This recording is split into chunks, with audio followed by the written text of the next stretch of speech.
खरं सांगायचं तर हे जग फक्त शेतकऱ्यांमुळेच चालत आहे. शेतकरी जर नसला, शेतकऱ्याने जर पीक नाही उगवलं तर तुम्ही काय खाणार आणि काय राहणार? कशी तुमची व्यथा होईल रे? तुम्ही एकदा स्वतःला विचारा. तुम्हाला कळकळीची विनंती आहे, तुम्ही जो अतिक्रमण, जो अत्याचार करताय तो खूप चुकीचा आहे. समोर एक माता माऊली आहे, तुम्ही तिची तरी कदर आणि आदर करा रे.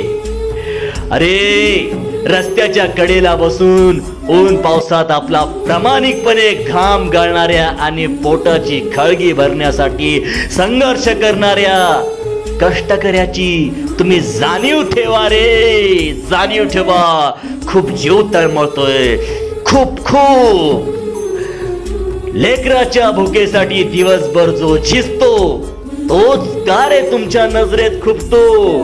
एकच आरडाओरडा होतो जेव्हा तुमची गाडी येते ना, तेव्हा एकच आरडाओरडा होतो. आली पालिकेची गाडी, क्षणार्धात विस्कटते त्या गरीबाची माडी. अतिक्रमणाच्या नावाखाली माणुसकी हरते. त्यांच्या हक्काची भाकर रस्त्यावर फेकून दिली जाते. टोमॅटो, वांगी आणि कोथिंबिरीची गड्डी पायाखाली तुम्ही तोडवता. अशी तोडवली जाते की कष्टकऱ्याची ती शिदोरी आहे याची तुम्ही जाणीव सुद्धा ठेवत नाही. फेकून देतात तो भाजीपाला, जणू तो कचरा आहे. पण त्यांना काय ठाऊक, त्यात गरीबाचा आसरा आहे.